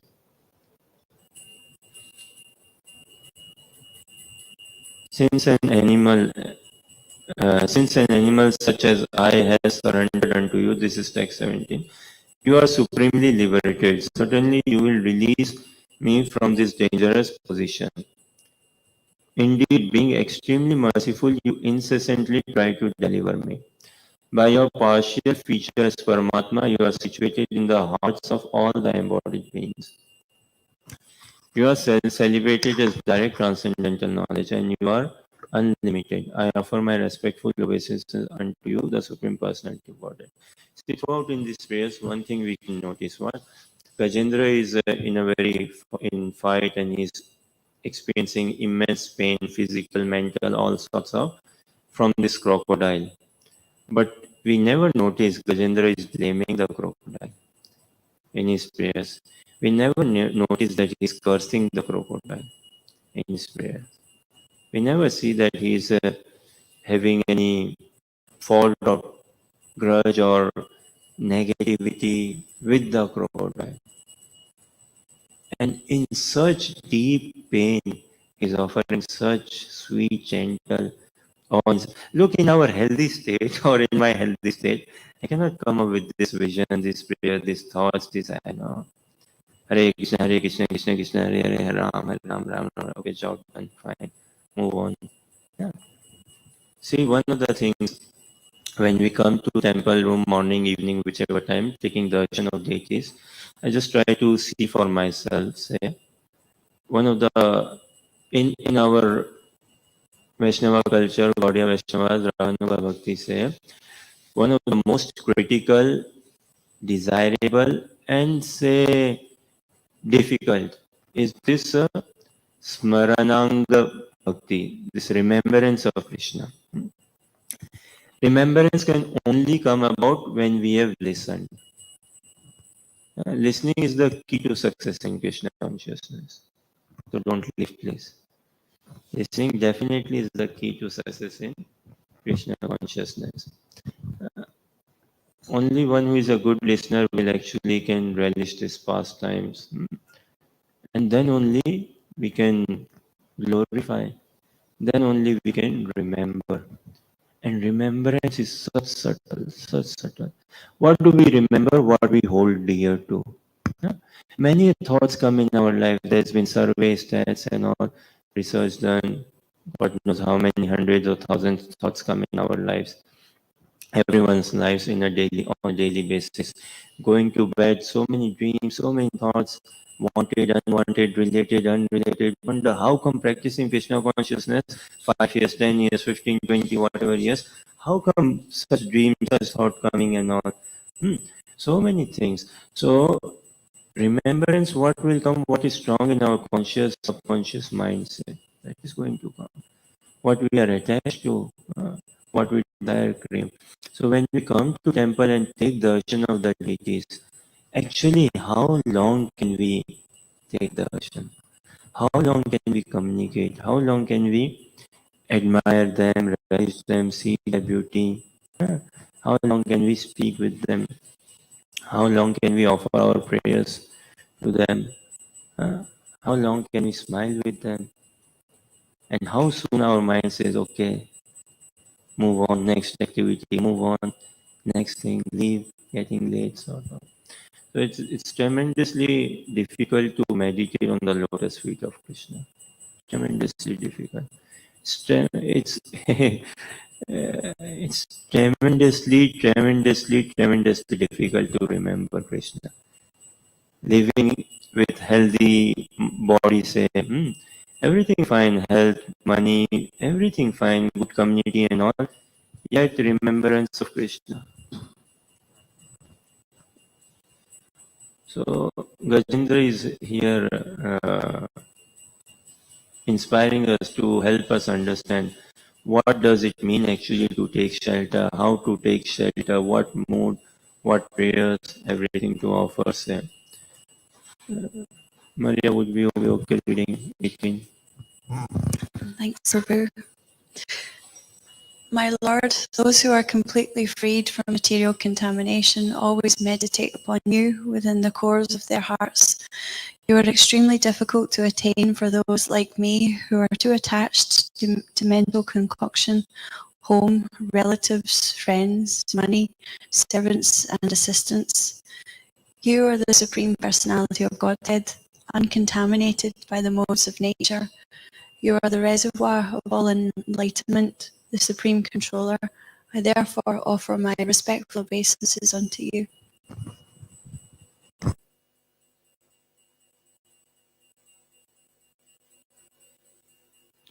Beautiful prayer, no? This is the standard. Who can meditate upon Krishna, who can think of Krishna, who can be Krishna conscious, who can be in love with Krishna. One who is free from material contamination, one who is through with material desires, exhausted with material desires. Krishna is supremely pure. For us to attain him, we have to come to a level of purity. And acknowledging that he's too attached to mental concoction, home, relatives, servants, money, assistants, whatnot, friends, and all. Again and again, we say the ultimate difficult or the only difficult thing for us to give up is what? Give up our ignorance. That is the only thing Krishna is asking. Give up your so-called knowledge, because our so-called knowledge is so-called only, or rather our knowledge is a pool of ignorance only. It is ignorance which is tremendously difficult to give up. See, so Krishna says, "Sarva dhaman parityajya mam ekam sharanam vraja." If we see what we have taken shelter of, nothing but ignorance only. Different levels of ignorance, different grades, categories of ignorance only we have taken shelter of. And this is why real advancement in Krishna consciousness begins when we take Guru Padashraya, when we take the shelter of a divine transcendental personality. Then real bhakti begins actually. Then Om Agyantimirandasya Gyananjana Shalakaya Chakshurunmilitam Yena Tasmai Shri Guruve Namah. Then this, through the torchlight of knowledge, this ignorance is all cast out altogether. Throughout Bhagavatam, what is Bhagavatam? The sum and substance of Bhagavatam is Krishna is the Supreme Personality of Godhead, is the Supreme Controller, he is everyone's shelter, and it's like helping us to come to a stage wherein we take shelter of Krishna. We understand and we wholeheartedly, truly, lovingly, we take shelter of Krishna. And if we see Kunti Maharani's prayers or Vitrasura's prayers also, who does Krishna consider himself as who does Krishna consider as his own? Those who are akinchana, those who have no sense of possession, material possession, or whose only belongingness is Krishna only. Those who have given up pride and all. Those who are not after name, fame, pride, no subtle enjoyment and all. Say a question and then maybe we'll do a Vaishnava song. Say, yeah, a question. What is it we cannot live with? Or what is it we should not live with? A bit of a vague, maybe let me try to help myself. What is it that we cannot live with? What is it we should not live with? So, in Mahabharata and actually in Vedic literatures, we see what? To keep it a bit concise and short, there's another four things in common between humans and animals. Ahar, Nidra, Bhay, Methun. Eating, sleeping, sense gratification, mating, eating, sleeping, mating, and defending. This protection, shelter. These are so. this is common across all of us, all living entities, plants, animals, us. This eating, sleeping, mating, and defending. So, what has to become my need? What is it that I cannot live without? These things, four things, and again, taste or taste. Actually, Krishna consciousness is very simple if we see. It is simple for the simple-hearted, definitely. What even an atheist or theist, na, whosoever, we cannot live without these four. What? Eating, sleeping, mating, and defending. So, what is it that I cannot live without, or I should not live without? Can I live without eating? Can a yogi live without eating? Howsoever tremendously good a yogi will be, he will still have something, maybe a peanut, but he will have something once a day or something. He will drink something. So eating or drinking is something, it's a need. It is something that I cannot live without. I cannot give up eating and drinking. Then sleeping. Howsoever good a yogi be, he will sleep. Maybe seconds, minutes, some hours, but will sleep. Howsoever good a businessman, occupied politician, cannot give up eating, cannot give up drinking, cannot give up sleeping. Then protection, defending or shelter.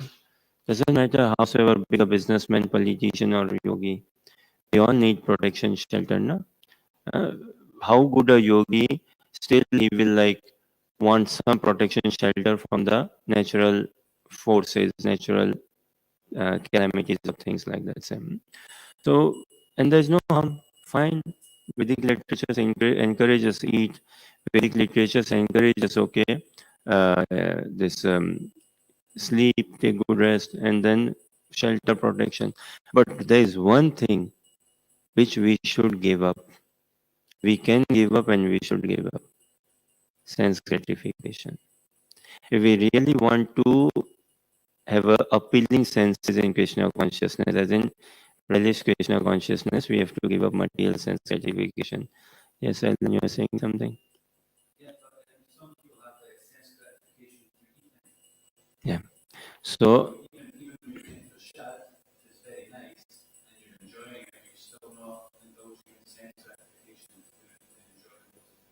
thank you, Alan. Nice question. Some devotees, it can be seen that the sense gratification lies in eating. To begin with, it is fine. So to begin with, we come with whatever conception or something, and yet we find so much of relish or sense gratification in prasadam. So fine. Like devotees say this, like Prabhupada quoted, na, saying devotees say what Prabhupada said, for 6 months eat up to the neck. One can eat up to the neck. So fine, relish prasadam. As seen in Prabhupada Lilamrita, Prabhupada himself used to make a bowl of gulab jamuns. He would keep in the center of that hall and big gulab jamuns with liquid, with rasa, with juice, and just to entice them, and then he will give them big gulab jamuns. So that, okay, yes, relish prasadam and it is allowed, it is given, okay, prasadam is there. But again, Krishna consciousness at one point it becomes a very individual practice as well. Or it has to become, or it becomes a, it is an collective and an individual's journey as well. So we have to watch out for ourselves. I have to watch out for myself. Other devotees, they are anyways far advanced and excelling.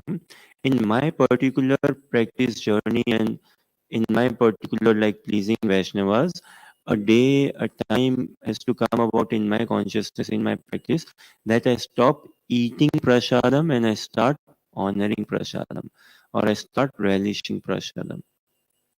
In Mahaprabhu's pastimes, his associates, we see they used to honor lots and lots of prasadam, relish, and no problem, no stomach ache or anything. And we see also many devotees, it is through the consciousness when we see prasadam as non-different from Krishna, as the mercy of Krishna, and in that consciousness, in that mood, in that light. When we take prasadam, then it is not sense gratification. Externally, maybe, oh, it's too much. Say, but it is the consciousness we want to develop.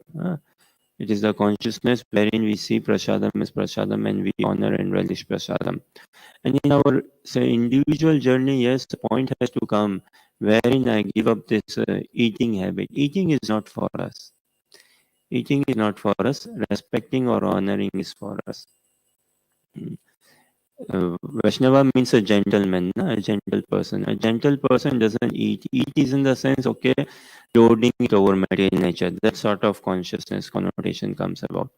A Vaishnava honors prasadam. He relishes prasadam. And in our practical, in our personal practice, yes, uh, prasadam intake is very, one should be very careful. One should watch out actually. Where do we draw a line? How much we take? And it affects our sleep, it affects our next japa and everything. So it is very important in our excellence of Krishna consciousness that we don't indulge in as such in eating prasadam. We relish and we honor prasadam, and everything should help us in the way to becoming a pure devotee. So at one stage, it has to come about as, like we said, no, it has to hit us on the face. So how much like this in our personal practice? I'm not here to see anyone like, oh, you should take or not take less and this and that. No one's authority. But for myself, yes, I should look into my intake of prasadam. To begin with is fine. To begin with is fine, but a point should come in our journey, in our practice, and which will come when we are actively praying. When we are actively praying and in good association, a strong desire that, okay, giving up sense gratification has to come. Does this somewhat answer your questions?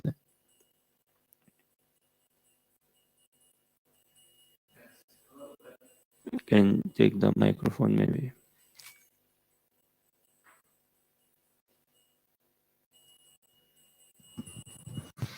A person requires food for sustenance, and if you're only having prasadam, that's got to be your sustenance. But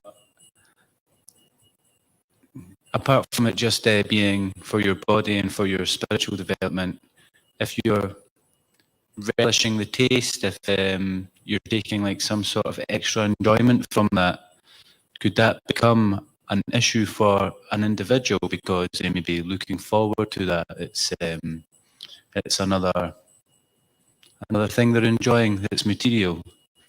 Or is this not an issue because it's just prasad?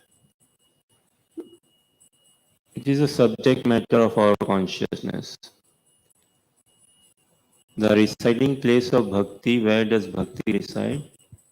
It doesn't reside in the mind. It does not reside in the intellect. It does not as such reside in the speech. It resides in the consciousness, meaning the heart. And what is in the heart is what will go in our mind, in our head, or in our speech, in our intellect. Say. Bhakti is chit dipna, it resides in the consciousness of the living entity. So externally it could be cake, say, or whatever, say, gulab jamun, say. But how do we see again? If we see it as prasadam or do we see it as this? This is like, again, I think a personal thing. And one has to assess, one has to see. We know someone human being is actually intelligent. A human being can differentiate between right and wrong, good and bad. What to speak of a devotee? Little introspection if we do, and I can work out, yes, am I indulging or sense gratification or am I honoring prasadam? And then depends like personally how willing, active, or what sort of association or how I'm honoring association. What is my understanding of Krishna consciousness? It can so much become like we spiritual illusion, as if I'm fooling myself in Krishna consciousness. I'm jumping up and down, left and right, high and low, doing everything. But why is it I'm not getting attachment? In Krishna, we aspire that minimum attachment towards the Lordship we should be having. So one of the things could it be, am I eating food or eating prasadam or honoring or relishing prasadam? Relish is fine, relish is allowed. It is the mercy of the Lord. We relish the mercy of the Lord. Why don't we want Krishna to we want Krishna to relish the prasadam, na? And what is prasadam? It is like the food, say, which is touched by the saliva of Krishna, and we relish it. We look forward to it. Wow. Huh? It is the remnants of Krishna. So that relish is allowed altogether. Like dancing in Kirtan is allowed, yes. It's the best. To dance, clap in Kirtan. So many mundane spiritual moralists don't clap. You kill germs, don't clap and all. But Krishna consciousness has not got that mundane moralist philosophy, no. We clap in the holy name, we play kartals, we play mridanga, we dance the holy name.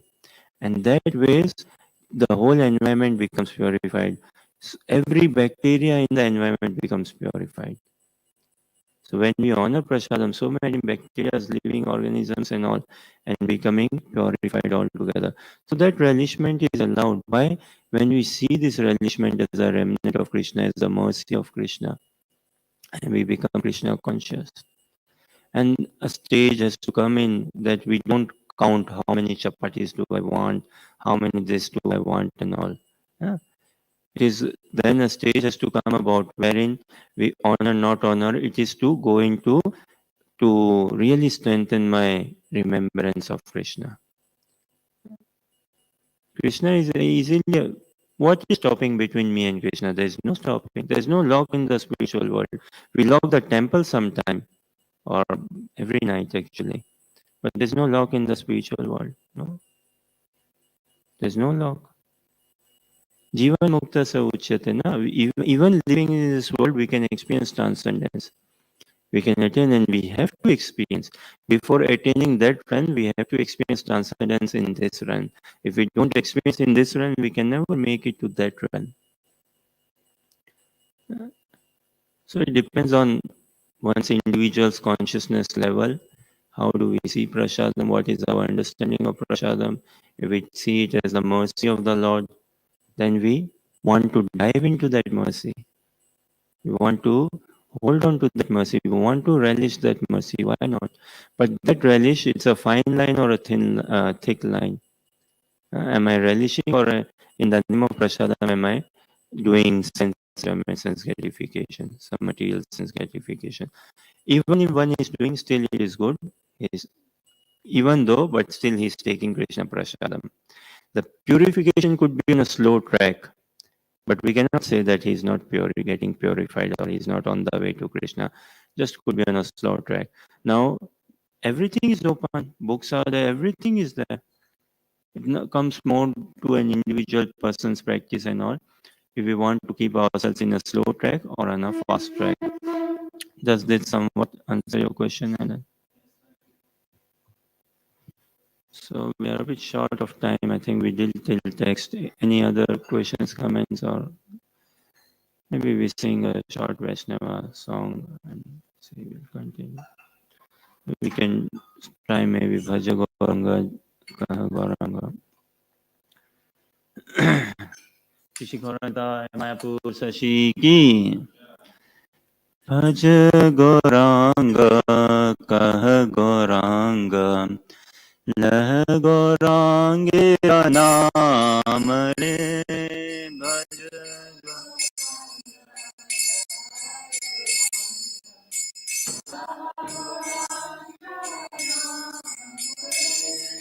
भज गौरांगा कह गौरांगा लह गौरांगी नाम रे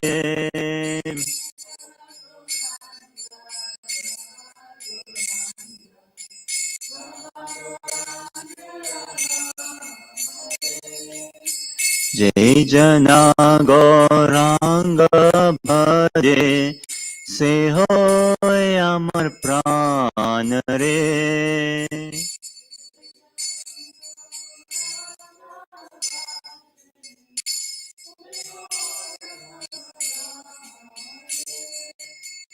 जय जना गौरांग भजे से हो अमर प्राण रे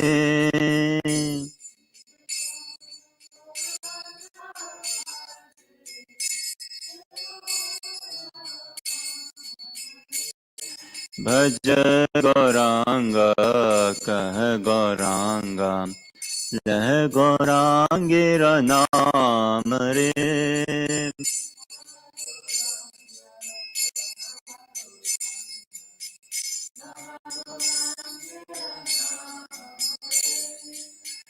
गौरांग भजिल गौरांग बोलिया दुबा तुलिया गौरांग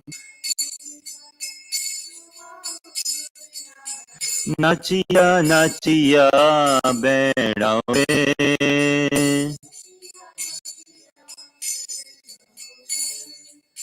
गौरांग बोलिया दुबाऊ तुलिया नाचिया नाचिया बेड़ाओ रे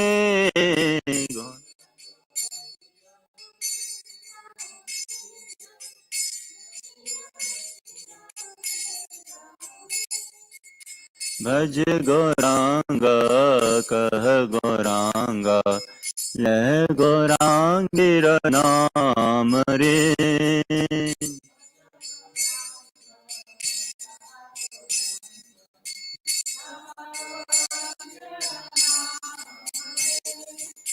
गौरांग भजिले गौरांग जपिले गौरांग दुखेरो अवसान रे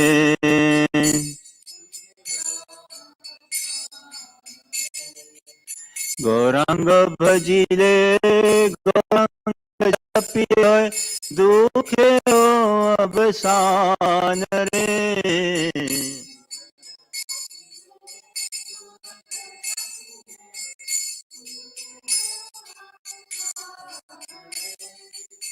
भज गौरांगा कह गौरांगा लह गौरांगेर नाम रे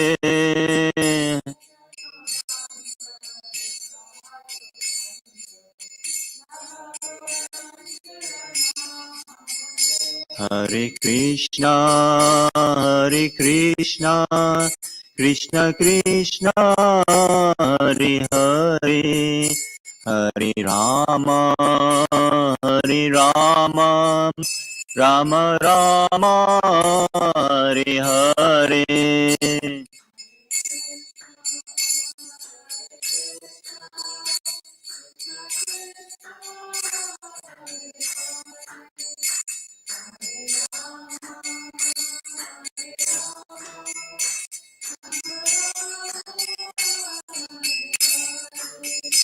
हरे कृष्णा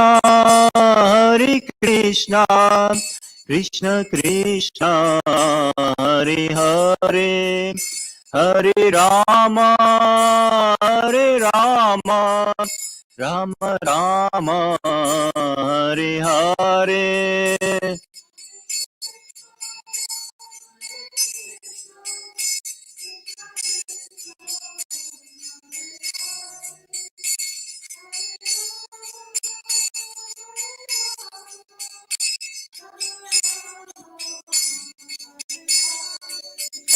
हरे Krishna Krishna Krishna Hare Hare Hare Ram Ram Ram Hare Hare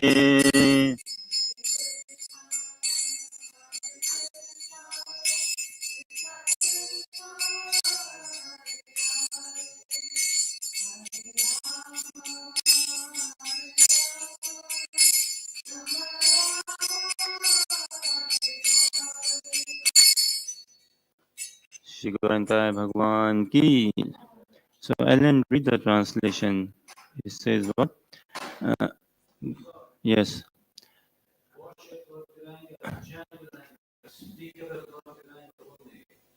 Those who worship Lord Gauranga as indeed my life and soul. By chanting Gauranga, wherever the ground shakes, dancing and dancing. By chanting Gauranga and worshiping Him, one's miserable end. So this is what we want to relish, no? Gauranga Buliya Dubahu Tuliya. Calling out the name of Gauranga, raising both our hands. What? Nachiya Nachiya Bedare. Actually, Mahaprabhu, na, when he was say ordained or initiated by Ishwar Chandra Puri and given this Mahamantra to chant. Now this is Siksha Mahaprabhu giving us who can initiate, who can accept Mahaprabhu as a disciple. Say. But Mahaprabhu, when he was given this mantra, Hare Krishna mantra to chant, Mahaprabhu later on tells Ishwar Chandra Puri, what have you given to me? I've become mad. You made me mad. People call me mad and I also feel mad. I'm going crazy, like I cannot stop chanting. And when I chant, I dance. And when I start dancing, I cannot stop dancing. So what disease have you put on me? Also? So this is what we aspire. We want to relish. This is the real sense. We want to have this sense gratification. So we want to have this proper, this is proper Krishna consciousness, becoming real greedy for real sense enjoyment, but eternally. This is something, because it is the cause is Krishna, it is associated with Krishna. Krishna being the shelter, it is completely pure. And soul by nature, we are hankering for bliss altogether. We are hankering for that. So maybe to thank you again for your kind participation, encouragement, and continue kindly blessing us. And thank you for tolerating us. And uh, maybe I feel a bit encouraged if we can read the translation of Chaitanya Chaitamrit Adi Leela, chapter 4, text 124. And if Natalie, you could be okay to read, the mic is there.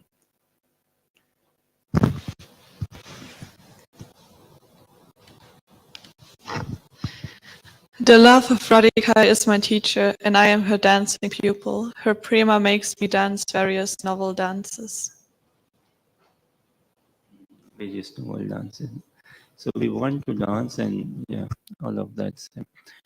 And again, I'm reminded of, and also I think this ties in as well with your Prashalam questions. Again, I'm reminded actually, as I told someone asked, a good friend asked this question. And this is a question for all of us to meditate and think and take upon, say, and kindly help us with this question in finding the answer. Say, what is that quality? What is that quality, emotion, trait, which is a liability in material life, but it is a pure asset in pure spirituality, in pure Krishna consciousness? A quality and emotion which is a curse, which is a complete blessing, which we all desire, which we all crave, want to have, we look for, hanker for, in which is the best in material life, but worst in spiritual life. It is a curse in pure Krishna consciousness. Prestige. See, Krishna Bhakti who does na, he gets lots of prestige, he becomes famous. Arjuna was famous, Ramananda rise and samvad with Mahaprabhu. So Mahaprabhu, Ramananda asks, right, of all the prestige, what is the highest prestige? Mahaprabhu asks Ramananda Rai, right? Ramananda Rai replies, what? The prestige of being called a Krishna Bhakta. There goes the Krishna Bhakta.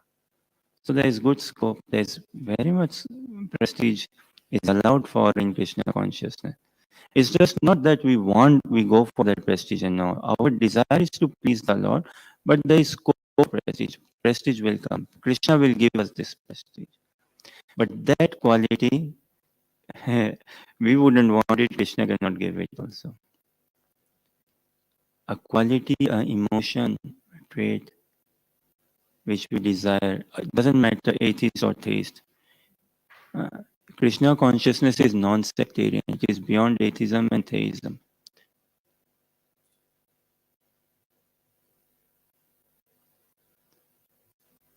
So thank you for your kind participation. We are always short of time, say. And thank you for your tolerance. We can all meditate and think on this question. And yeah, we can see. ग्रंथराज Shrimad Bhagavatam Mahapuran की जय, श्रील प्रभुपाद की जय, नित्य गौर प्रेमानंदी हरि हरि बोल।